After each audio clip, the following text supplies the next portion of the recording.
তো সেই সময়তে কে ফুরফুরা, কে বেরেলি, কে আজানগাজি, কে সুফি সাহেব, কে দেওবন্দি আমরা কেউ দেখি না।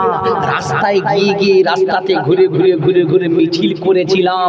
জান দিতে হয় দেব, নবীর দুশ্মনদেরকে আমরা ছেড়ে কথা বলছি না, বলবো না।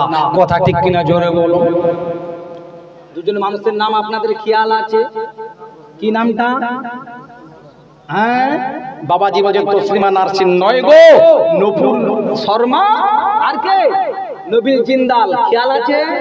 এরা দুজন বলে দিয়েছিল। আপনারা দেখেন না মোবাইলে কত হাজার হাজার মানুষ সব মিছিল করেছিল। কাকে ভালোবেসে? নবীকে ভালোবেসে। তামাম সাহাবীরা নিজের জান দিয়েছেন। আমার আগে বক্তা বলে গেলেন না, নবী যদি বলে দেয় তোমার বিবি খারাপ, তোমার বিবিকে নিয়ে ঘর সংসার হবে না, নবী বলে দিয়েছেন, সঙ্গে সঙ্গে তালাক দিয়েছে তারা। হে আমার সাহাবী, অমুক জায়গায় যুদ্ধের ময়দানে তোমাকে যেতে হবে। আর আমার হলে কি যেটা, ও ইয়া রাসূল হাবিবাল্লাহ, আমার বিবি আছে, ছেলে আছে, বাম্মা আছে, চলে গেলে কি হবে? কি কোথায় তো মিলাদে এসে বসবো, নবীর সুন্নত মতো আমি মাথায় টুপি দিব, সেটা আমাদের খেয়াল নাই। যাত্রার মহফিলে যেরকম, ফাংশনে যেরকম, আর আমরা মিলাদটাকে সেরকম মনে ভাবছি নাকি? এদিকে আমরা বলছি রিয়াজুল জান্নাত, জান্নাতের বাগান। এই কিসের বাগান? জান্নাতের বাগান। জান্নাতের বাগানে বসে কারা? এরকম ওয়াজ করলে আর দাওয়াত হবে বলে মনে হয় ভাই? কি গো দেখেন বাবাজি, রাগ করবেন না যুবক ভাই, আমার রাগ করবেন না, আমি ভালোর জন্য বলছি ভাই। একটা মজলিস, এই মজলিসে এসে বসেছি, আগামীকাল কোথাও মজলিস হলে গিয়ে বসতে পারবো কিনা কোনো গ্যারান্টি আছে? হয়তো আমার আল্লাহ আজকে হুজুর কেবলা বড় সিলাই, এইটা হয়তো আমাদের নাজাতের হয়তো আল্লাহ জারিয়া বানিয়ে দিতে পারে। কথা ঠিক কিনা জোরে বলুন। তাই জন্য তো নামাজের মধ্যে একা নামাজ পড়ার থেকে জামাতে নামাজ পড়া ভালো না খারাপ? ভালো। সবাই গিয়েছে, কি হাজি সাহেব, কাজী সাহেব, মুফতি সাহেব, মুয়াদ্দিস সাহেব, ইমাম সাহেব, পীর সাহেব, সবাই জামাতে নামাজ পড়ছে। এখানে জামাত ফেল, ফুরফুরা শরীফে গেছেন, শুধু বারবার ধরে একটা ছেলে বলছে, এ ভাই জামাতের জন্য নামাজটা পড়া চাই। কেন?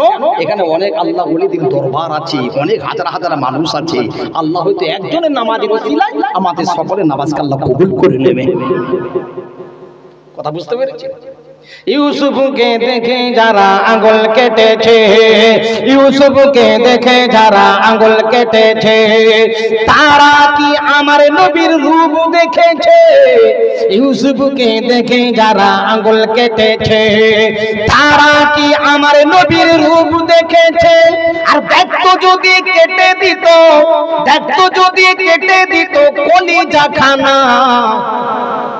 হয়নি, হবে না, হতে পারে না আমার নবীর সাথে কারো তুলনা, হয়নি, হবে না, হতে পারে না আমার নবীর সাথে কারো তুলনা।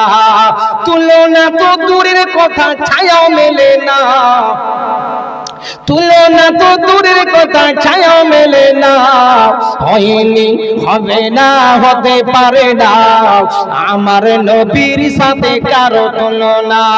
আল্লাহুম্মা সাল্লি আলা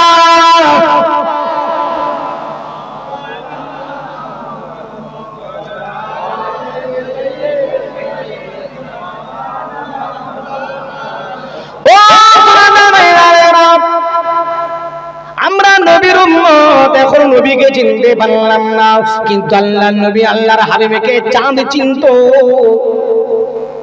গাছ চিনতো, বনের হরিণ চিনতে পেরে গিয়েছিল। শুধু তাই নয়, জন্তু জানোয়ার, উটগুলো আমার নবী পাক সাল্লাল্লাহু আলাইহি ওয়াসাল্লামের কাছে সিজদায় এসে লুটিয়ে পড়তো। অনেক সময় দেখবেন গরুকে যদি কুকুর কামড়ে দেয়, হয়তো ভাই মাঠে বেঁধে রেখেছেন, হঠাৎ একটা গরু বাঁধা ছিল, একটা কুকুর এসে কামড় দিয়েছে। আচ্ছা বলুন তো, কুকুর যদি গরুটাকে কামড় দেয়, কিছুদিন পরে কুকুরটা গরুটা কেমন হয়ে যায় না? পাগলা টাইপের হয়ে যায়। যেই যায় তাকে কি করে, গরুটা যেন কামড়াতে আসে। ও যুবকেরা, জওয়ানেরা, আমিও না মানুষ, আপনারাও মানুষ, পুরুপুরা শরীফিন হুজুরে কেবলারাও মানুষ, কিন্তু আমার নবীও মানুষ ছিলেন। মানুষ মানুষের মধ্যে পার্থক্য ছিল। আমার আপনার গা দিয়ে পাসিনা দিলে দুর্গন্ধ বের হয়, আর আমার আপনার নবীর গা দিয়ে পাসিনা দিলে মিসকম্বরের খুশবু বের হয়। আমার নবী পাকের যদি ঘা দিয়ে পাসিনা দেয়, ঘাম দেয়, মিসকম্বরের খুশবু বের হয়ে যায়। আল্লাহ নবী সাল্লাল্লাহু আলাইহি সাল্লাম মদিনা শরীফে জমিনে উলিতে গলিতে যখন ঘুরতেন, একদিন দুদিন নয়, এক হপ্তাহ পর্যন্ত ওই রাস্তায় খুশবু জারি হয়ে যেত। আপনি গায়ে একটা আতর মেখে নামাজ পড়তে গেছেন, ওই আতরের সেন্টটা অন্য নামাজির নাকে আসবে কি আসবে না? পেঁয়াজ খেয়ে যান, হ্যাঁ গো, কাঁচা পেঁয়াজ খেয়ে যদি যান কি অবস্থা হবে? গন্ধ হবে তো। নবী বলেছেন তোমরা কাঁচা পেঁয়াজ খেয়ে, কাঁচা রসুন খেয়ে মসজিদে যেও না।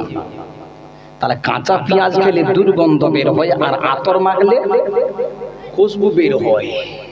আপনার সামনে যে মুসল্লি আছে তাকেও খুব ভালো লাগছে, লাগে ও সনাতন ময়দানেরা, যুবকেরা, জোয়ানেরা, মুরব্বীরা, আমার নবীকে আমার আল্লাহ মানুষ হিসাবে পাঠিয়েছিলেন, কিন্তু মানুষ মানুষের মধ্যে আল্লাহ পার্থক্য করে দিয়েছিলেন।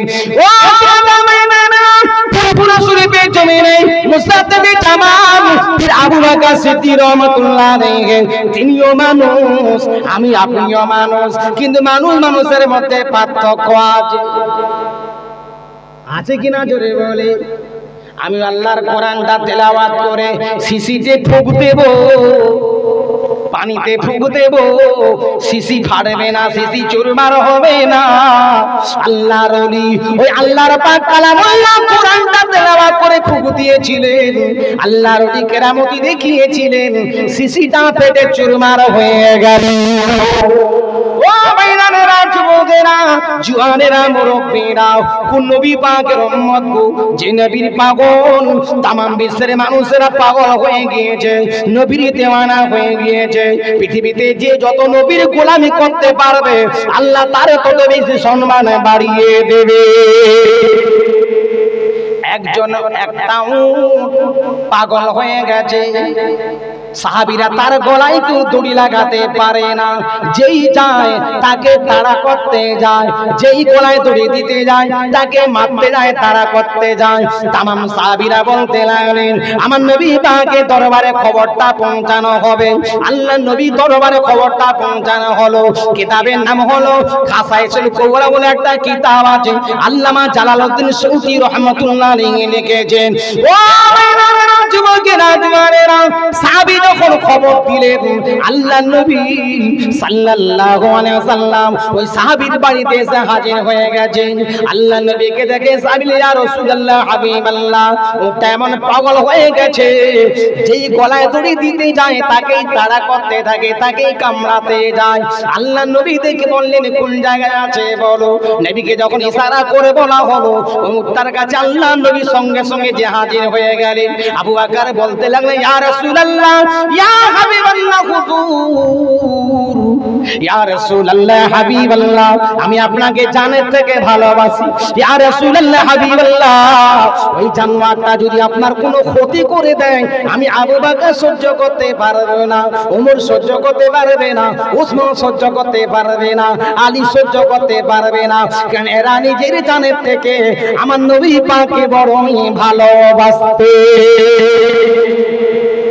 আল্লাহ নবী বলে সাহাবীরা অবাক হবার কোনো ব্যাপার নাই, চিন্তা করার কোনো দরকার নাই, কোন জায়গায় আছে ওই জায়গাটা আমাকে দেখিয়ে দাও। জায়গাটা যখন দেখিয়ে দিলেন আল্লাহ নবী যখন চলে গেলেন, যাবার সঙ্গে সঙ্গে ওই উটটা তাড়া করা তো দূরের কথা, আল্লাহর নবীর কদমের কাছে এসে সিজদায় পড়ে গেল, সিজদায় পড়ে গেল।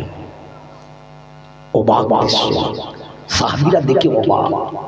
আহা, ইয়া রাসূলুল্লাহ, হাবিবাল্লাহ,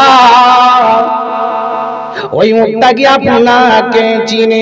আল্লাহ নবী বলে বাবা আবু বকর, তোমাকে চিনতে পারো চাই নাই পারো, বাবা ওমর তোমাকে চিনতে পারো চাই নাই পারো, বাবা ওসমান তোমাকে চিনতে পারো চাই নাই পারো। আমার আল্লাহ রাব্বুল আলামিন তোমার নবীকে আমার আল্লাহ এত সম্মানের অধিকারী বানিয়ে দিয়েছে, আসমান জমিনের মধ্যস্থলে যত জীবজন্তু জানোয়াররা আছে সবাই তোমার নবী পাককে চিনতে পারে।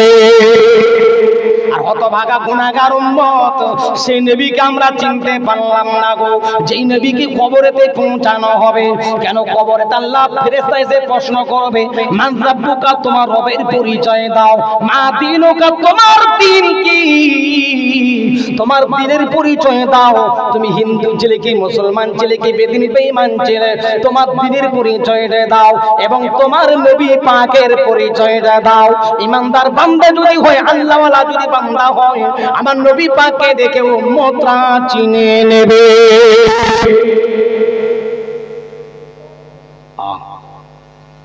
ও মাইনারা, যুবকেরা, জওয়ানেরা, আল্লাহর নবীর কাছে যখন কদমে সিজদা লুটিয়ে পড়ল, तमाम সাহাবীরা অবাক হয়ে গেলেন। ইয়া রাসূলুল্লাহ, ইয়া হাবিবাল্লাহ, ওই জানোয়ারটা কি আপনাকে চিনতে পেরে গেছে?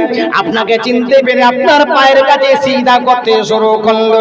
ইয়া রাসূলুল্লাহ, ইয়া হাবিবাল্লাহ, যদি ওই উটটা আপনাকে যদি সিজদা করতে পারে, আমরা সাহাবীরা আপনাকে কি সিজদা করতে পারবো না?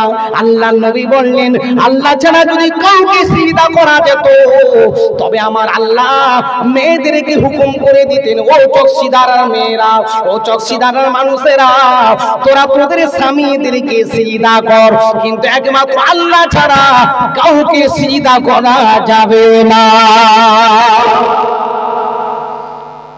নবীকে কে চিনতো? জোরে বলেন, কে চিনলো? উট। মালিক হিসাবে চিনলো, কিন্তু নবীকে থাক থাক থাক থাক থাক বাবাজি, কষ্ট করে মেহনত করে পয়সা নেওয়া ভালো, কথা বুঝে আসছে? আপনি চাইছেন হাওয়া দেওয়ার জন্য, হাওয়া দেওয়ার অসুবিধা আছে, গলা ধরে যাবে কটা করে। আমাকে গরম লাগুক অসুবিধা নেই, আপনাকে গরম লাগে বিপদের শেষ নেই। ঘরে গিয়ে পাখা জ্বালিয়ে ঘুমাতে হবে। নবীর আশিক হও, নবীর দেওয়ানা হও, অলির মহব্বতের মানুষ হও। অলি আল্লাহর অলি যা তা করে হয়নি বাবা, তারাও বন জঙ্গলে বসে বসে আল্লাহ আল্লাহ জিকির করেছে, তারাও তাহাজ্জুদ নামাজ পড়েছে, 5 ওয়াক্ত নামাজ পড়েছে, মসজিদে গিয়ে চোখের পানি ফেলে কেঁদেছে। কথা ঠিক কিনা? জোরে বলে। এমনি এমনি রাস্তাঘাটে বসে বসে চায়ের দোকানে গীবত, পরনিন্দা, পরচর্চা করে আল্লাহর অলি হয়নি বাবা। কথা ঠিক কিনা? জোরে বলো। তারা খাওয়া দাওয়া করেছে, বিবেচনা করে দেখেছে এই খাওয়াটা হারাম কি হালাল আছে। বড় পীর আব্দুল কাদের জিলানী রহমাতুল্লাহ আলাইহির আব্বাজান আবু সালেহ মুসা জঙ্গি রহমাতুল্লাহ আলাইহি কি খেয়ে ফেলেছিল ভাই? বাহ, সবই আপনাদের জানা আছে। কি ফল খেয়েছিল? আপেল ফল। বাড়িওয়ালা ঘুমিয়েছিল, ঢিল মেরে পেড়েছে, তারপরে কি খেয়েছে? পড়ে ভেসে ভেসে ভেসে ভেসে যাচ্ছিল। নদীর ফল, ভেসে যাওয়া ফল ভেসে ভেসে যাচ্ছিল, খেয়ে ফেলেছে। খাবার পর চিন্তা করছো, গো আল্লাহ, যদি এই ফলটা যদি হারামের ফল হয়, হারাম যদি হয়, আমার ইবাদতটা বেকার হয়ে যাবে। কথা বুঝতে পেরেছেন? দাদা হুজুর কেবলা, যেই পীরের আমরা মুরিদ, দাদা হুজুর কেবলা রহমাতুল্লাহ আলাইহি, হুজুর একদিন জলসায় গেলেন 24 পরগনা। একজন সুদখোর 20 টাকার নোট নিয়ে দাদা হুজুর কেবলা রহমাতুল্লাহর কাছে এসে হাজির হয়েছে। হুজুর আসছে নাকি? কিসের আওয়াজ হচ্ছে ভাই? ও গন্ডগোল। দুরূদ শরীফ আল্লাহুম্মা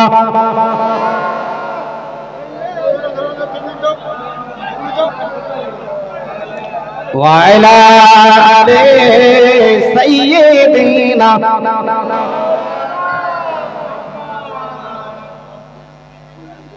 কি হলো বাবা, সবসময় শয়তান হারে বিনসানের পিছনে লেগেই আছে। হ্যাঁ, শয়তান লেগে আছে, শুধু ঘরে নয়, বাড়িতে নয়, দোকানে নয়, মসজিদের ভিতরেও আপনি নামাজে দাঁড়াচ্ছেন, তাও শয়তান আপনাকে অসুয়াশা দিচ্ছে। কথা ঠিক কিনা? জোরে বল। কিছু মানুষ তো চায় একটু গন্ডগোল লেগেছে, জোর করে লাগিয়ে দেওয়া হোক, একটু মজা লুটবো, লুটতে লুটতে টাকাও কিছু লুটবো। এই তো হচ্ছে অবস্থা। দুরূদ শরীফ আল্লাহুম্মা